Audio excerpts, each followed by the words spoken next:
أعوذ بالله من الشيطان الرجيم بسم الله الرحمن الرحيم شهد الله أنه لا إله إلا هو والملائكة وأولو العلم قائما بالقسط لا إله إلا هو العزيز الحكيم إن الدين عند الله الإسلام صدق الله العظيم পড়ুন সাদাকাল্লাহুল আযীম ওয়া সাদাকা রাসূলুহুন নবিয়্যুল কারীম ওয়া নাহনু আলা যালিকা মিনাশ শাহিদিন ওয়াশ শাকিরিন ওয়াল হামদু লিল্লাহি রাব্বিল আলামিন। সামনে বসুন। এদিক মনে হয় কালকে প্রজেক্টর দিতে হবে আপনাকে, পিছনের লোকদের জন্য একটা প্রজেক্টর রাখা দরকার আছে। আজকে তো সুযোগ নাই, কালকে করে দিবেন। সম্মানিত সুধী, আল্লাহ রাব্বুল আলামিন সূরা আলে ইমরানের ইরশাদ করেছেন, শাহিদ আল্লাহ, আল্লাহ সাক্ষ্য দেন, আন্নাহু লা ইলাহা ইল্লাহু, তিনি আল্লাহ, তিনি ছাড়া কোনো মাবুদ নেই। সুবহানাল্লাহ। সাক্ষ্যটা কার? সাক্ষী কে? আল্লাহ। সাক্ষ্যকার? নিজের পক্ষে, যে আল্লাহ সাক্ষ্য দেন তিনি ছাড়া কোনো মাবুদ নেই। ওয়াল মালায়েকা, সমস্ত ফেরেশতাগণ সাক্ষী দেন আল্লাহ এক, তিনি ছাড়া কোনো মাবুদ নেই। ওয়া উলুল ইলমি কাইমান বিল কিসত, আর আল্লাহ তাআলা যাদেরকে ইলম দান করেছেন, যে ইলমের মাধ্যমে ভালো মন্দ পার্থক্য করার জ্ঞান অর্জন করা যায়, সত্য মিথ্যার পার্থক্য নির্ণয় করা যায়, এইরকম ইলমের ধারক যারা, তারাও সাক্ষ্য দেয় নিশ্চয় আল্লাহ ছাড়া কোনো মাবুদ নেই। সুবহানাল্লাহ। লা ইলাহা ইল্লাহু, আসলেই তিনি ছাড়া কোনো মাবুদ নেই। আল আজিজুল হাকিম, তিনি হচ্ছেন আজিজ, মহাপরাক্রমশালী, হাকিম, সর্বময় জ্ঞানের অধিকারী। বলেন সুবহানাল্লাহ। ইন্নাদ-দীনা ইনদাল্লাহিল ইসলাম, নিশ্চয় আল্লাহর নিকট মনোনীত দিন হচ্ছে একমাত্র ইসলাম। সাক্ষ্যটা কার? আল্লাহ তার তাওহীদের পক্ষে নিজে এই সাক্ষ্য দান করলেন। সুবহানাল্লাহ। গোটা কোরআন শরীফে পূর্ববর্তী শতাধিক আসমানি কিতাবে এর চেয়ে বড় কোনো সাক্ষ্য ছিল না। সুবহানাল্লাহ। আপনারা মনে হয় আমার বাংলা কথা বুঝতেছেন না, আবার বলছি, গোটা কোরআন শরীফে এবং পূর্ববর্তী শতাধিক আসমানি কিতাবে এর চেয়ে আযম শাহাদা, বড় সাক্ষ্য আর একটাও নাই, ছিল না। সুবহানাল্লাহ। উমদাতুল কারি শারহু সহিহুল বুখারীতে বদরুদ্দিন আইনি রাহমাতুল্লাহ একটি হাদিস নকল করেছেন এই আয়াতের ফজিলতে ব্যাখ্যায়। মূলত তিনি তার জামাতুল বাবের আলোচনা করতে যে এই আয়াতকে উল্লেখ করেছেন এবং এই আয়াতের ব্যাখ্যাটিও উল্লেখ করেছেন। রাসূল করিম সাল্লাল্লাহু আলাইহি ওয়াসাল্লামের জামানায় শাম দেশ থেকে, সিরিয়া থেকে শাম, দুইজন ইহুদি মদিনাতুল মুনাওয়ারাতে আসলো। মদিনাতুন নবী, মদিনাতুল মুনাওয়ারাতে এসেই তারা বুঝলো এই মদিনা শরীফ হচ্ছে মদিনাতুন নবী, আল্লাহর আখিরি নবী মুহাম্মদ সাল্লাল্লাহু আলাইহি সাল্লামের শহর মদিনাতুল মুনাওয়ারা। কারণ তারা আল্লাহ রসুল সাল্লাল্লাহু আলাইহি সাল্লামের যে বর্ণনা, মদিনা মুনাওয়ারার যে বর্ণনা তাওরাতে পেয়েছিল, হুবহু তারা মিল পেল। একটি কথা খুব ভালো করে মনে রাখবেন, ১৫০০ বছর আগে ইহুদিদের মধ্যে যারা আলেম ছিল, তারা মনে প্রাণে বিশ্বাস করত মুহাম্মদ সাল্লাল্লাহু আলাইহি ওয়াসাল্লাম আল্লাহর শেষ নবী। আর একটু জোরে বলেন সুবহানাল্লাহ। কিন্তু ইহুদি জাতি এমন একটা অভিশপ্ত জাতি, ভাগ্য বিপন্ন জাতি, ঐতিহাসিক বেয়াদব জাতি, জেনেটিক গাদ্দার জাতি, যে আল্লাহ রসুলকে চিনার পরও অধিক সংখ্যক ইহুদি উম্মতে মুহাম্মদী হবার সৌভাগ্য পায়নি। কিন্তু ওরা মনে প্রাণে জানত মুহাম্মদ সাল্লাল্লাহু আলাইহি ওয়াসাল্লাম আল্লাহর রাসূল। সুবহানাল্লাহ। দৃষ্টান্ত দেখেন, বুখারী শরীফে এসেছে রাসূল করিম সাল্লাল্লাহু আলাইহি ওয়াসাল্লাম যখন খায়বার বিজয় করলেন, খায়বার যুদ্ধের কথা শুনেছেন না? মদিনাতুল মুনাওয়ারা থেকে 170 কিলোমিটার দূরে খায়বার, সেখানে ছিল ইহুদিদের সবচেয়ে বড় ঘাঁটি। আমি খায়বার সফর করেছি। ১,৫০০ বছর আগে ইহুদিরা পাথরে যে দুর্গ নির্মাণ করেছিল এটা আজও আছে, ঘুরে ফিরে দেখেছি।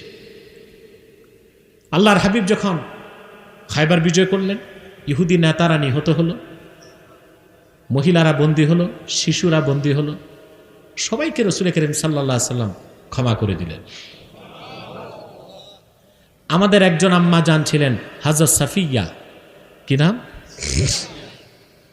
বিনতু হুয়াই ইবনে আখতাব রাদিয়াল্লাহু তাআলা। আরে এখানে কথা বলছি, কি অবস্থা? তোমরা শ্রোতা না ইয়াজুজ মাজুজের প্রতিনিধি? একদম খামোশ, চুপচাপ। যে যত কষ্ট করে ওয়াজ শুনবা সে তত সওয়াব পাবা। প্রিয় সুধী, খেয়াল করতেছেন?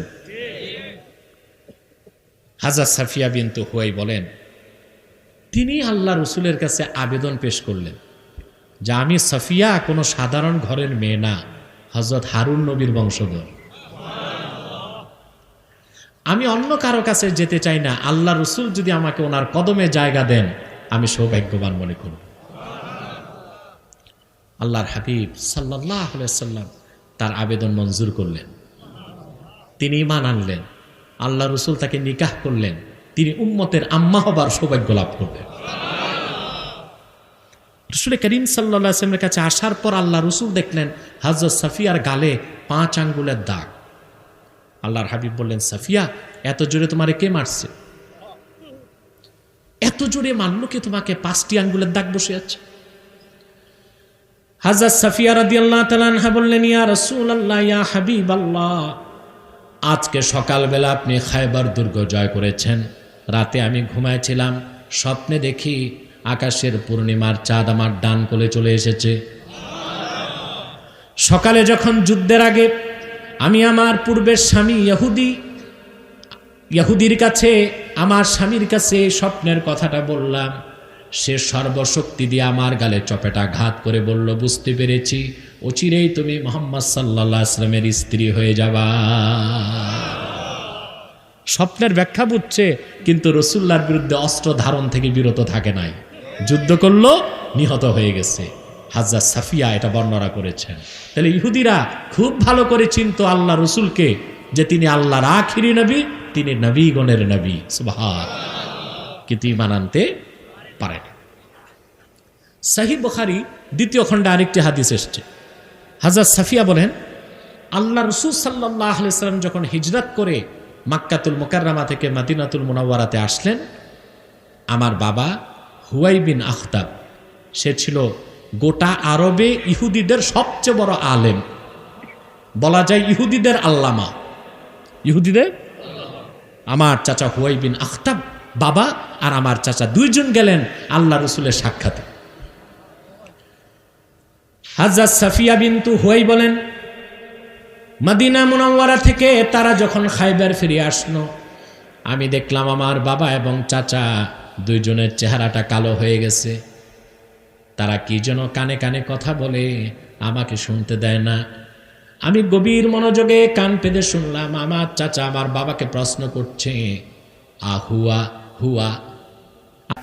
বর্ণনা পেয়েছি যার সিফতের কথা আল্লাহ আলোচনা করেছেন। আমরা মুহাম্মদ সাল্লাল্লাহু আলাইহি ওয়াসাল্লামের সব গুণগান, মুহাম্মদ সাল্লাল্লাহু আলাইহি ওয়াসাল্লামের সিফতের কথা, ওনার সম্মান মর্যাদার কথা তাওরাতে পেয়েছি। মুহাম্মদ সাল্লাল্লাহু আলাইহি ওয়াসাল্লাম আল্লাহর আখিরি নবী। আমরা আজকে মদিনা মুনাওয়ারা থেকে ঘুরে আসলাম, তাওরাতে সব বর্ণনা মুহাম্মদ সাল্লাল্লাহু আলাইহি ওয়াসাল্লামের সঙ্গে যেহেতু মিলে গেছে, ইনি কি তিনি নাকি? আমার বাবা বললেন, আস্তে কথা বলো, কেউ না শোনে। মুসার মালিক আল্লাহর কসম, মুহাম্মদ সাল্লাল্লাহু আলাইহি ওয়াসাল্লাম তিনি আখিরি নবী যার কথা তাওরাতে এসেছে। আমার চাচা তখন জিজ্ঞেস করলো আমার বাবাকে, তাহলে আসো আমরা সবাই দলে বলে মুসলমান হয়ে যাই।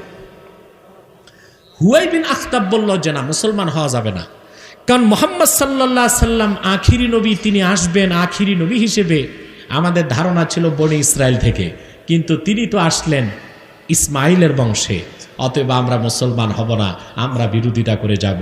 বলেন নাউজুবিল্লাহ। এই জন্য বলেছি ইহুদিরা জেনেটিক বেয়াদব, ঐতিহাসিক গাদ্দার, ঠিক কিনা বল? এখন প্রশ্ন আসে না, মুসলমান হতে পারলো না কেন?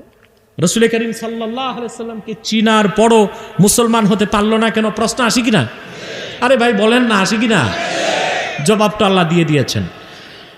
ইন্নাল্লাযীনা ইয়াকফুরুনা বিআয়াতিল্লাহি ওয়া ইয়াকতুলুনান নাবিয়্যিনা বিগাইরি হক ওয়া ইয়াকতুলুনাল্লাযীনা ইয়া'মুরুনা বিল কিসতি মিনান নাস ফাবাশশিরহুম বিআযাবিন আলীম। এই অভিশপ্ত ইহুদি জাতি, ওদের বড় অপরাধ, তার আল্লাহর আয়াত মহাসত্যকে অস্বীকার করে, আর প্রচুর সংখ্যক বনি ইসরায়েলের নবীকে তারা হত্যা করেছে, আর যারা বনি সত্যের পক্ষে সাক্ষী দেয় তাদেরকেও তারা হত্যা করে। এই বেয়াদবির কারণে আল্লাহ পাক তাদেরকে মুহাম্মদ সাল্লাল্লাহু আলাইহি সাল্লামের উম্মত হতে দেন নাই। তাদের দুনিয়া আখেরাতে কি অবস্থা ইহুদিদের? আল্লাহ বলে দিয়েছেন, উলাইকাল্লাযীনা হাবিতাত আ'মালুহুম ফিদ দুনিয়া ওয়াল আখিরাতি ওয়া মা লাহুম মিন নাসিরিন। দুনিয়া ও আখেরাতে, ইহুদিদের দুনিয়া আখেরাতে সব পণ্ড, ওদের আখেরাতও নাই, ওদের দুনিয়াও নাই, আর ওদের কোনো সাহায্যকারী নাই। এখন আপনারা একটা প্রশ্ন আমাকে করতে পারেন, হ্যাঁ ইহুদিদের আখেরাতে কিছু নাই তা তো মানলাম, দুনিয়াতে তো আছে, সব সম্পত্তি তো ওদের হাতে, করতে পারেন না? মনে করুন প্রশ্নটা, মাইকটা একটু উঁচা করা যাবে? স্ট্যান্ড মাইক প্যান কোথায়? একটু একটু একটু 2 ইঞ্চি উঁচা করতে হবে।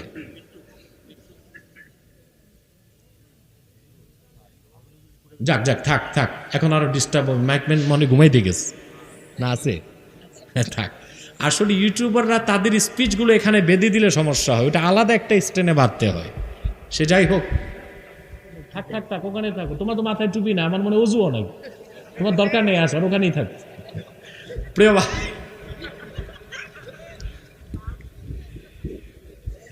থাক, ঠিক করে নিচ্ছি। প্রিয় বন্ধুগণ, আমার রসিকতা একটু কষ্ট পেলেন নাকি? প্রিয় ভাই বন্ধুগণ, আপনারা বলতে পারেন, প্রশ্নটা আপনাদের নাও হতে পারে, বাংলাদেশের তো প্রচুর সংশয়বাদী আছে, নাস্তিক আছে, দেখেন তো এরা আমার সাথে বসে প্রায়, কেউ ঠিক হয়, চোরা বহু চোরাই বসছে, কিন্তু বলতেছি কেউ ঠিক হয় কেউ ঠিক হয় না। ওই যে একটা কথা আছে না, কি যেন বাঁকা সোজা করা যায় না, সেটা নাই বললাম আমি, আপনারাই বললাম। তো বলছিলাম যে সংশয়বাদীদের পক্ষ থেকে একটা প্রশ্ন আসতে পারে যে আল্লাহ তাআলা কোরআনে বললেন ইহুদিদের দুনিয়াও নাই আখেরাতও নাই, আখেরাত নাই তা তো বুঝি, দুনিয়া নাই কেমনে বুঝবো? তারপরে আল্লাহ বলছেন ওমা লাহুম মিন নাসিরিন, ওদের সাহায্যকারী নাই, ওদের সাহায্যকারী তো দেখে আমেরিকা করতেছে, মুখে করতেছে, ব্যাপারটা কি? দেখেন ভাই, বিশেষজ্ঞদের মতে পৃথিবীর 78% ইকোনমি, অর্থনীতিকে কন্ট্রোল করে আমেরিকা। কে করে? আর আমেরিকার 80% অর্থনীতি কন্ট্রোল করে রকচাইল্ড ফ্যামিলি, এটা একটা ইহুদি পরিবার, রকচাইল্ড ফ্যামিলি, বুঝতে পারছেন? তারা 80% অর্থনীতি কন্ট্রোল করে। তাই বলে ইহুদিদের আসলে দুনিয়াতে কিছু নাই, কারণ চোর জনগণের সমস্ত সম্পদ চুরি করে, মিলিয়নার হোক আর বিলিয়নার হোক, ওরে তো ধনী বলা যায় না, চোরই বলতে হয়। সারা বিশ্বব্যাপী ইহুদিরা যে সম্পদ জমা করেছে, এটা সুদের মাধ্যমে, গরিবকে শোষণ করে, মানুষকে ধোঁকা দিয়ে, প্রতারণার মাধ্যমে মানুষের সম্পদ চুরি করে ধনী হয়েছে। আমরা তাদেরকে ধনী বলে স্বীকৃতি দিতে পারি না। তার সবচেয়ে বড় প্রমাণ, ওদের যে দুনিয়াও নেই আখেরাতও নেই, দুনিয়া যে নাই বুঝেন, বিশ্ব মানচিত্রে তাদের একটা রাষ্ট্র নাই। বলবেন ইসরায়েল, এটা তো জারজ রাষ্ট্র। জবরদখল। এটা আমাদের জায়গায় ওরা জবরদস্তি করে বাড়ি বানাইছে। এটাকে আমরা তাদের রাষ্ট্র বলতে পারি? মনে করেন আপনার একটা বাড়ি আছে 1 বিঘা, কিন্তু এলাকার কিছু দুষ্ট মানুষ, কিছু আছে না বিকজ টাইপের মানুষ, হ্যাঁ, পিস্তল বাহিনী, এরকম একজন এসে আপনার বাড়ির সামনের 10% দখল করে ঘর একটা তুলছে। ঘরটা কি তার না আপনার? আপনার। সে কি জবরদখলকারী। ওর সাথে তো আপনি পারতেছেন না, কারণ ওর সব ওর পক্ষে, ওর কাছে পিস্তল বাহিনী আছে, এলাকার মাতব্বরা তার পক্ষে, ওর আবার দুলাভাই আছে। ওরে যদি অ্যারেস্ট করা হয়, টেলিফোন আসে, কারে ধরছো? অমুককে ধরছি। এই সে তো আমার শালার ঘরের শালা, ছাড়ো। তখন সে মাপ পেয়ে যায়। কোথাও আপনি বিচার পেলেন না, যুগের পর যুগ সে আপনার জায়গা দখল করে বাড়ি বানায় রাখলো। সেটা কি তার বাড়ি না আপনার বাড়ি? এই পৃথিবীর তাগুতি শক্তি 1917 সালের পরে ব্রিটেনের প্রত্যক্ষ মদতে, সহযোগিতায়, চক্রান্তে, পশ্চিমারা চক্রান্তের মাধ্যমে ফিলিস্তিনি মুসলমানের বাপ দাদার ভিটি দখল করে ইসরায়েল নামক অবৈধ রাষ্ট্র গঠন করেছে। আমরা রাষ্ট্র বলে স্বীকৃতি দেই না, দিব না, দিব না, দিব না।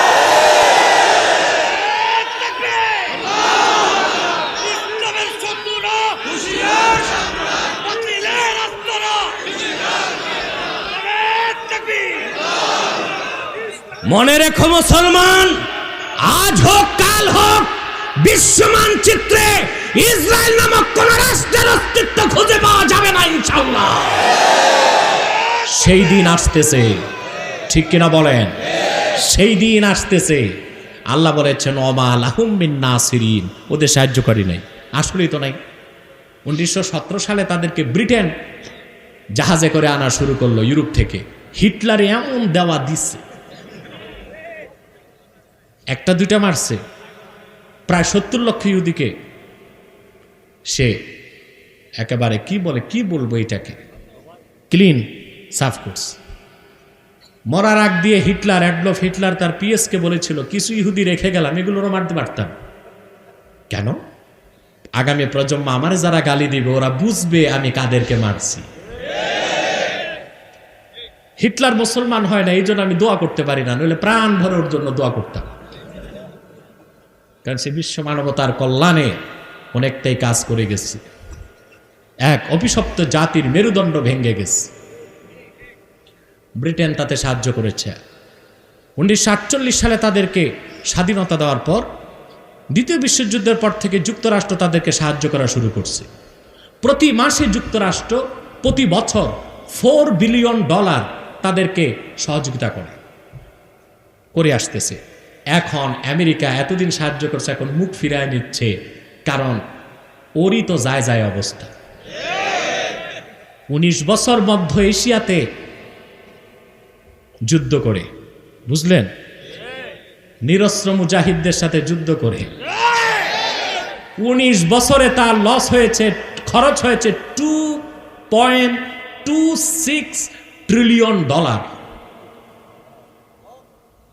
এটা আপনি হিসাব করতে পারবেন না। অন্তত বাংলাদেশের 40 বছরের বাজেট $2.26 ট্রিলিয়ন খরচ করে ও ভিক্ষার ঝুলি এখন হাতে নিয়েছে আমেরিকা। 19 বছরে এমন থেরাপি দিছে আল্লাহর বান্দারা, অস্ত্র শস্ত্র গোলা বারুদ রেখে কোন রকম প্লেনে ঢুকছে, আর কেউ চাকায় ঝুলেই রওনা দিচ্ছে, ঠিক কিনা? এখন তার দেশ রক্ষা করা মুশকিল, এখন আর ইসরায়েলকে সাহায্য করতে চাচ্ছে না। আল্লাহ তো বলেই দিয়েছেন 1500 বছর আগে, ওমা লাহুম মিন নাসিরিন। আসলেই তারা তাদের কোনো স্থায়ী সাহায্যকারী পাবে না, পাবে তারা আল্লাহ রাসূল সাল্লাল্লাহু আলাইহি ওয়াসাল্লামের উম্মত হওয়ার সৌভাগ্য থেকে বঞ্চিত হয়েছে। ইহুদি জাতি 1500 বছর আগে, আজও তাদের উত্তরসূরিরা পৃথিবীতে অভিশপ্ত জাতি হিসেবেই আছে। খুব কম সংখ্যক ইহুদি মুসলমান হবার সৌভাগ্য লাভ করেছিল। এইরকম 2 জন শাম দেশ থেকে গেল মদিনাতুল মুনাওয়ারাতে। শাম চিনতে পেরেছেন? 4টি রাষ্ট্রকে শাম বলা হয় হাদিসে। আপনার সিরিয়া, যার রাজধানী দিমেশক, তারপরে আপনার জর্ডান, যার রাজধানী আম্মান, লেবানন, ফিলিস্তিন, ইরাকের একটা অংশ, এই বেল্টকে বলা হয় শাম। কি বলা হয়? শাম। এর রাজধানীকেই বলা হয়েছে কোরআন কারীমে রোম। আপনারা মনে করেন ইটালির রোমকে বলা হয়েছে, তখন তো ওই রোম ছিল জঙ্গল। আল্লাহ যে রোমের কথা বলছেন এটা হচ্ছে শামের রাজধানী রোমের কথা। কথা বুঝতে পেরেছেন? সেটা অন্য কোনো আলোচনায় আমি ব্যাখ্যা করে দেব ইনশাআল্লাহ। ইহুদি দুইজন যখন মদিনাতুল মুনাওয়ারাতে পৌঁছল, তারা লোকজনের কাছে জিজ্ঞেস করলো যে আল্লাহর আখিরি নবী মুহাম্মদ সাল্লাল্লাহু আলাইহি ওয়াসাল্লাম কি হিজরত করেছেন মদিনা মুনাওয়ারাতে? লোকজন বলল হ্যাঁ। তারা আল্লাহ রসুলের কাছে উপস্থিত হলো। দুইজন ইহুদি, হিব্রান মিন আহবারিল ইয়াহুদ। হিব্রুন বলা হয় ইহুদিদের শ্রেষ্ঠ আলেমদেরকে, এরকম হিব্রানে মিন আহবারিল ইয়াহুদ। শাম দেশে ইহুদিদের সবচেয়ে বড় দুইজন আলেম আল্লাহর হাবিবের কাছে যে উপস্থিত। আল্লাহর হাবিবকে তারা বললেন, ইয়া রাসূলুল্লাহ, ইয়া হাবিবাল্লাহ, মনে প্রাণে আমরা বিশ্বাস করি আপনি মুহাম্মদ আল্লাহর রাসূল, তাতে কোনো সন্দেহ নাই। তবে যদি এখন একটি প্রশ্ন করব, আপনি যদি তাৎক্ষণিক উত্তর দেন, আমরা বিলম্ব না করে মুসলমান হয়ে যাব। আল্লাহর হাবিব বললেন, প্রশ্ন করো। তারা প্রশ্ন করলেন, আইয়ু শাহাদাতিন আযমু ফি কিতাবিল্লাহ, আল্লাহর কিতাবে সবচেয়ে বড় সাক্ষ্য কোনটি? প্রশ্ন করতে দেরি, জিবরিল আসতে দেরি করলো না। আল্লাহ পাক আলে ইমরানের 18 নম্বর আয়াত নাজিল করে দিলেন, শাহিদাল্লাহু আন্নাহু লা ইলাহা ইল্লা হুয়া ওয়াল মালাইকাতু ওয়া উলুল ইলমি কাইমান বিল কিসতি লা ইলাহা ইল্লা হুয়াল আজিজুল হাকিম। আযম শাহাদা ফি কিতাবিল্লাহ, আযম শাহাদা ফি ইলমিল্লাহ। আল্লাহর এলেমে এটাই সবচেয়ে বড় সাক্ষ্য, আল্লাহর সমস্ত কিতাবে এটাই ছিল সবচেয়ে বড় সাক্ষ্য, আল্লাহর চূড়ান্ত কিতাবে এটাই সবচেয়ে বড় সাক্ষ্য। সাক্ষ্যটা তাওহীদের সাক্ষ্য। সুবহান। এখন একটু ব্যাখ্যা বুঝুন, কষ্ট হচ্ছে না তো আপনাদের? একদম শেষ প্রান্তে যারা, তাদের চেহারা মোবারক আমি দেখতে পারতেছি না, কিন্তু তারা তো মনে হয় আমাকে দেখতেছে নাকি? আপনারা ঘুমাচ্ছেন না তো? পিছনে যারা, কে কে ঘুমান হাত উঠান।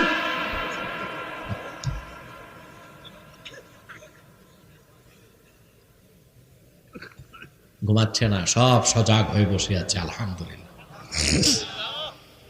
এখন প্রশ্ন ভালো করে বুঝেন, লা ইলাহা ইল্লাল্লাহ, আল্লাহ ছাড়া কোনো মাবুদ নাই, এটা সবচেয়ে বড় সাক্ষ্য। আল্লাহ একজন আছেন, স্রষ্টা, এটার জন্য কোনো সাক্ষ্য লাগবে না, সাক্ষীও লাগবে না, সাক্ষ্যও লাগবে না, সাক্ষীও লাগবে না, কিতাবও লাগবে না, এভিডেন্সও লাগবে না। বিনা সাক্ষীতে সাক্ষ্যতে এই কথা বলতে সৃষ্টি বাধ্য আমার একজন স্রষ্টা আছেন। সুবহানাল্লাহ। কারণ সৃষ্টি যতটুক বাস্তব, তার চেয়ে মহাসত্য স্রষ্টা। স্রষ্টা ছাড়া সৃষ্টি হতেই পারে না। এই কথাটা খুব সূক্ষ্ম না, কথাটা স্থূল, কিন্তু এই কথাটা বুঝতেছে না নাস্তিকরা। এই কথাটা বুঝতেছে। ইমামে আজম শারহু ফিকিল আকবরে মুকদ্দমা এসেছে, অন্যান্য ইতিহাসের কিতাবও এসেছে। ইমাম আজম আবু হানিফা রহমতুল্লাহ আলাইহির যুগে আপনার বাগদাদে এক গ্রিক দার্শনিক এসেছে, ফিলোসফার, ফালসাফি। গ্রিক দার্শনিক বলতে পারেন এখনকার বুদ্ধিজীবীদের মতোই, কিন্তু পার্থক্য আছে। ওই যে গ্রিক দার্শনিক, ওদের মাথার উপরেও কিছু থাকতো, ভিতরেও কিছু থাকতো। এখন যারা বুদ্ধিজীবী বাংলাদেশে, এগুলোর দিকে কিচ্ছু নাই, মাথা তো পুরা সাফ, সাফা চাট, বাইরেও কিছু নাই, ভিতরেও কিছু নাই। যদি সিটি স্ক্যান করেন দেখবেন আপার স্টোরে কিচ্ছু নাই, খালি। কিন্তু ওই যুগের যারা ছিল ফিলোসফার, ফালসাফি, ওদের মাথায় কিছু ঘিলু নামে থাকতো, বুঝলেন? এই দার্শনিক প্রচার করতেছে চতুর্দিকে, স্রষ্টার আবার কি দরকার? এই সৃষ্টির জন্য তো স্রষ্টার কোনো দরকার ছিল না। এক কথায় নাস্তিক। মুসলমানেরা খবর দিলেন ইমাম আবু হানিফা রহমতুল্লাহকে, যে হুজুর আপনাকে লাগবে এই ফিলোসফারকে, গ্রিক দার্শনিককে শায়েস্তা করতে। ইমাম আজম রহমতুল্লাহ তারিখ দিলেন, নির্ধারিত সময় দিলেন, তিনি রওনা দিলেন। বাহাসের নির্ধারিত সময় থেকে 3 ঘন্টা পর তিনি আসলেন। নাস্তিক তো তেলে বেগুনে জ্বলে একেবারে অগ্নিশর্মা। ইমাম আজমের সাথে কোনো বহস নাই, তিনি ওয়াদা খেলাফ করছেন। উনি ওয়াদা খেলাফ করছেন, বড় দোষ হয়ে গেছে, তার যে ইমান নাই খবর নেই। আমাদের দেশে এমন কিছু মুসল্লি পাবেন, নিজে এক ওয়াক্ত নামাজ পড়ে না, দূরবীনটা ইমাম সাহেবের দিকে, ঠিক না? ইমাম সাহেবের দোষ ধরে। কার দোষ ধরে? কিন্তু মুসল্লি যে দোষ ধরতেছে, ও এক ওয়াক্ত নামাজ পড়ে না, জুমার দিন এসে মসজিদে একটু কাশাকাশি করে, সদরুদ্দিন আছে একটু দেখায়, তারপর কি হম্বি তম্বি কথায় কথায় ইমাম সাহেবকে ধমক দেয়। আরে যুবক, আর কত চুপ থাকবা? তোমার ইমাম তোমার নেতা, তোমার নেতার সম্মান রক্ষার দায়িত্ব তোমার। কোন বেনামাজি যাই হোক, ইমামকে ধমক দিলে কলার ধরে তারে মসজিদ থেকে বের করে দাও। তোমার ইমাম তোমার নেতা, তোমার নেতার সম্মান রক্ষার দায়িত্ব তো তোমার। ইমাম ভুল করতে পারে, সে তো মানুষ, তার ভুল ধরবে আরেকজন আলেম। ইমাম দ্বন্দ্ব হয়ে গেছে, সমাধান করবে কোন শায়েখ, ঠিক কিনা বলে? ওই শরাবখোর, মদখোর আর জুয়ারিদেরকে ইমামের উপর আঙ্গুল উঠাবার সাহস দিবেন না, মনে থাকবে? প্রিয় ভাই বন্ধুগণ, যে কথা বলছিলাম, তো নাস্তিক বলতেছি ইমাম সাহেব ওয়াদা বর খেলাফ করছে, তার সাথে বহস নাই, কিন্তু তার কি নাই? ইমানই নাই। ইমাম আজম বললেন, ঠিক আছে, তোমার সাথে আমার বহস করার শখ নাই, দেরি যে কেন হয়েছে তা কি বলবো? হ্যাঁ, এইটা বলতে পারেন। দেরি কেন করছেন 3 ঘন্টা? দেখো, তোমার সাথে বাসে আসবো, মাঝখানে পড়ছে ফোরাত নদী। কি নদী? এখন আমি দাঁড়িয়ে আছি, কোনো তো নৌকা নাই। তো আমি ভাবতেছি, আহারে একটা নৌকা হলে ভালো হইতো। হঠাৎ দেখি নদীর কূলে একটা বৃক্ষ হয়ে গেছে। না, আন্দাজে সুবহানাল্লাহ কইবেন না, আগে শোনেন। গাছ একটা হয়ে গেছে। এখন আমি প্রয়োজন অনুভব করলাম, গাছ হইলে কি হবে, করাত তো লাগবে, তক্তা না হইলে নৌকা বানাই কি দিয়া। হঠাৎ দেখি করাত ছাড়া গাছ সাইজ হয়ে গেছে, তক্তা হয়ে গেছে। তারপর কোনো কারিগর নাই, মিস্ত্রি নাই, তক্তা সব জোড়া লেগে জুৎসে একটা নৌকা হয়ে গেছে।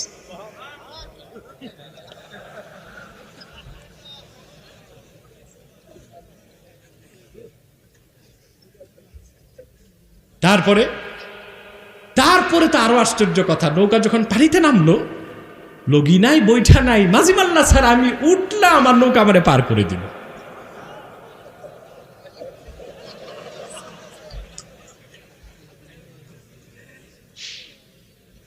নাস্তিক বলে জনগণকে, ভাই সব ভাবছিলাম ইমাম সাহেবের মাথা আদা টাল, এখন তো দেখি পুরাই খারাপ। ভাবছিলাম ইমাম সাহেবের মাথা হালকা পাতলা নষ্ট হয়েছে, এখন তো দেখি পুরাই নষ্ট। মানুষের মন চাইলে কি বৃক্ষ হয়? করাত ছাড়া কি গাছ কাটে? সিজিলিং করা ছাড়া তক্তা হয়? কারিগর ছাড়া নৌকা হয়? নাজিমাল্লা ছাড়া নৌকা চলে? বিশ্ববরণ্য ইমাম আজম বললেন, রে দাহরিয়া, রে নাস্তিক, কারিগর ছাড়া যদি একটি নৌকা হতে না পারে, মাজিম আল্লাহ ছাড়া যদি নৌকা চলতে না পারে, এ বিশাল আকাশ ও জমিন, এত দুবয়ের মাঝে যা কিছু আছে, নদী নালা, বৃক্ষলতা, সমুদ্র, সমুদ্র, পাহাড় পর্বত, এই আকাশ, সূর্য, চন্দ্র, নক্ষত্র, গ্রহাণুপুঞ্জ, নিহারিকা, ধূমকেতু, এ সব কিছু বিনা কারিগরে কেমন করে সৃষ্টি হয়ে গেল?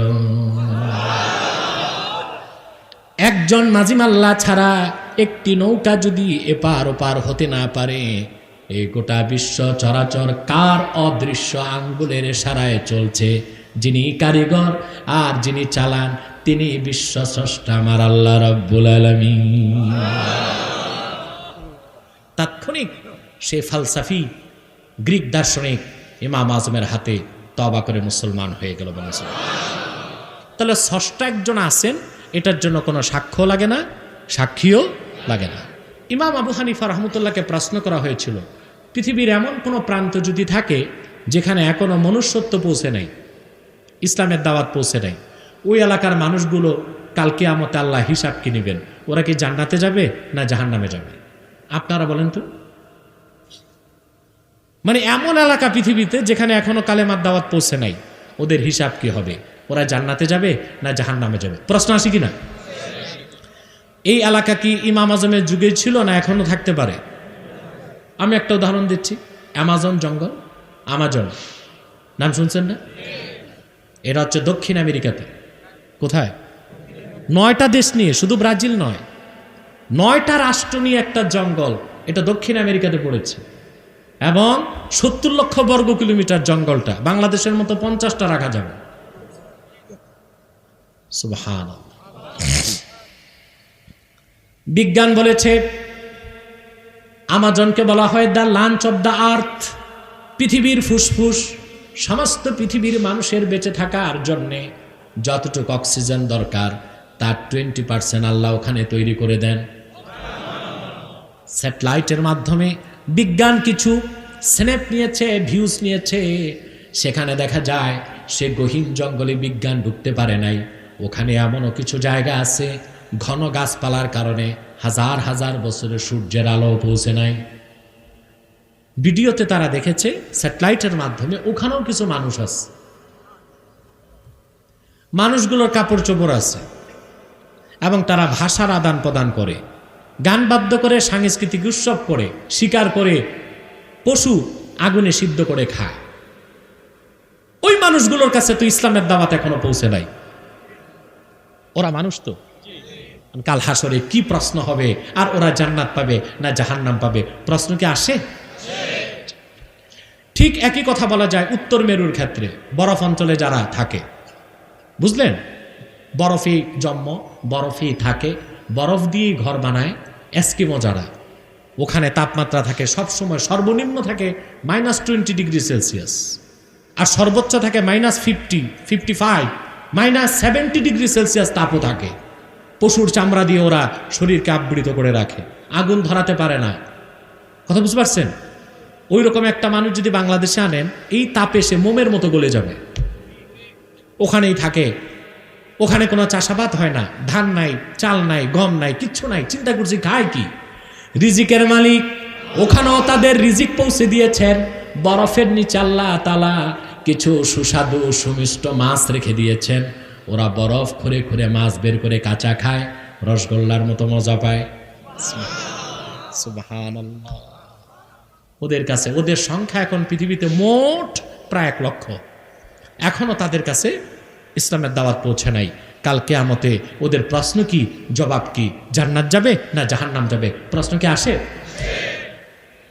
বিশ্ববরেণ্য ইমাম আবু হানিফা রাহমাতুল্লাহ আলাইহি জবাব দিয়েছেন, এই রকম মানুষ যাদের কাছে এখনো সভ্যতা পৌঁছে নাই, মনুষ্যত্ব পৌঁছে নাই, ইসলামের দাওয়াত পৌঁছে নাই, হাসর ময়দানে আল্লাহ তাদেরকে সামনে দাঁড় করিয়ে একটি প্রশ্ন করবেন। উত্তর যদি হাবাচক হয় বেঁচে যাবে, উত্তর যদি না বাচক হয় পাকড়াও হবে।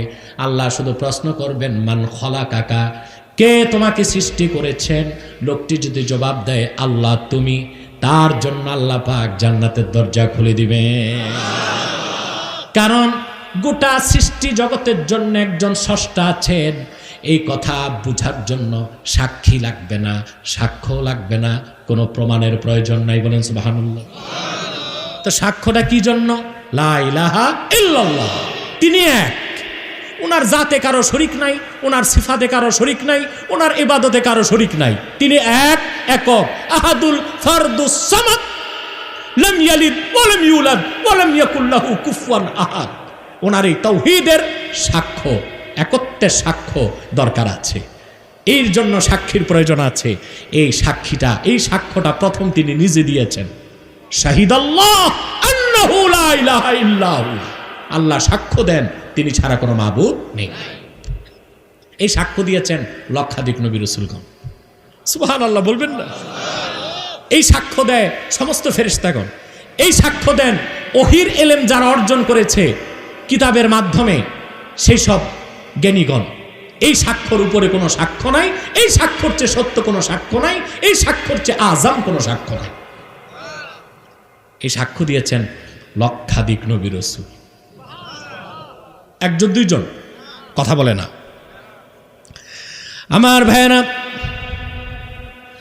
আল্লাহ রাব্বুল আলামিন বলেন, ইউনাজ্জিলুল মালাইকাতা বিররূহি মিন আমরিহি আলা মান ইয়াশাউ মিন ইবাদিহি আন আনযিরু আন্নাহু লা ইলাহা ইল্লা আনা ফাত্তাকুন। আল্লাহর পক্ষ থেকে যত নবী এসেছেন লাখের উপর, তাদের কাছে ওহীর মাধ্যমে এই নির্দেশ ছিল, তারা মানব জাতিকে ডেকে বলেছেন, সতর্ক করেছেন আল্লাহর পক্ষ থেকে, আন্নাহু লা ইলাহা ইল্লা আনা, আমি আল্লাহ, আমি ছাড়া কোনো মাবুদ নাই, ফাত্তাকুন আই আতিউন, অতএব ইবাদত করে একমাত্র আমার। সবচেয়ে মজার কথা হচ্ছে মুসলমান ভাইয়েরা, লাখের উপর নবী সাক্ষী দিয়েছেন, সাক্ষ্য দিয়েছেন আল্লাহ এক, আল্লাহর একত্বে কারো শরীক নেই।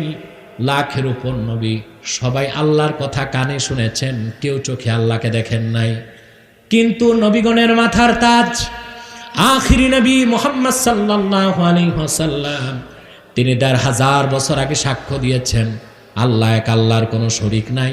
তিনি কানেও আল্লাহর কথা শুনেছেন, চোখেও আমার আল্লাহকে দেখেছেন। আপনারা জানেন, কানে শুনে সাক্ষ্য দেওয়া আর চোখে দেখে সাক্ষ্য দেওয়ার মধ্যে পার্থক্য আছে কিনা বলেন? লাখের উপর নবী সাক্ষ্য দিলেন আল্লাহ এক, কিন্তু কেউ আল্লাহকে চোখে দেখলেন না, শুধু কানে শুনলেন। আর আখিরি নবী মুহাম্মদ সাল্লাল্লাহু আলাইহি ওয়াসাল্লাম, তিনি নবীগণের নবী, তিনি আল্লাহর কথা কানেও শুনলেন, আল্লাহকে তিনি চোখেও দেখলেন। সুবহানাল্লাহ। এর জন্য লাখের উপর নবী সাক্ষ্য এক পাল্লায়, রাসূলুল্লাহ সাক্ষ্য আরেক পাল্লায়। কোন সাক্ষীর মর্যাদা আল্লাহর কাছে বেশি? রাসূল করিম সাল্লাল্লাহু আলাইহি ওয়াসাল্লামের সাক্ষ্যের মর্যাদা আল্লাহর কাছে বেশি। বলেন সুবহানাল্লাহ।